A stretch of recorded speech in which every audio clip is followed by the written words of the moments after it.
as we've gotten more and more victories here in the United States against the censorship machine, as we have cracked down on the funding arms and the funding spigots from the U.S. government, hundreds of millions of dollars, and I think the audience should be mindful of this. We've achieved huge wins in just 7 months in the Trump administration, cutting hundreds of millions of dollars out of the NGOs and pressure cookers in the private sector that were pushing the tech companies to censor people. And so if you've experienced a lot more freedom on the internet lately, it's not just because of Elon Musk, although he played the indispensable role in this, undoubtedly, but there's much less pressure on Facebook and on YouTube and on other organs from the U.S. government. The response to this from the censors in exile in the United States and their allies in ruling governments around the world has been to internationalize the issue, to take it upstream of the United States to the international community. And what they're now plotting, and which has gone into effect, and we're now seeing the beginning volleys of, are you have foreign countries asserting global jurisdiction over websites on the internet in countries far, far away. So right now, the UK is actually fining the website 4chan $20,000 a day. So you add that up over a year, and this is very serious money. 4chan is a U.S. website. It has nothing to do with the UK.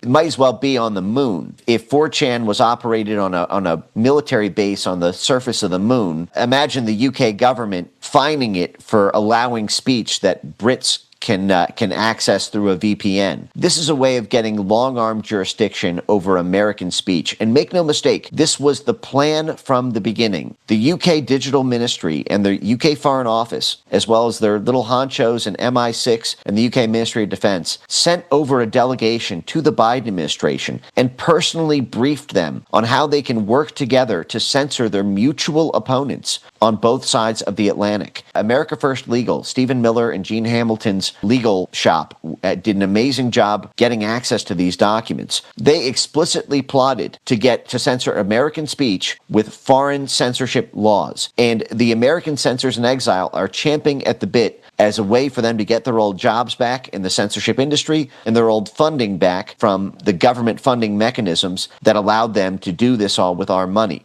So this is now happening in the UK. It's happening in the EU through the EU Digital Services Act, and it's happening in Brazil. It's gone beyond what we can do within our own borders to stop it, internet censorship. This is now a job for the State Department and for our international influence branch in order to stop the enforcement of this through tariffs, sanctions, security policy renegotiations. I believe we may need to threaten leaving NATO if this escalates.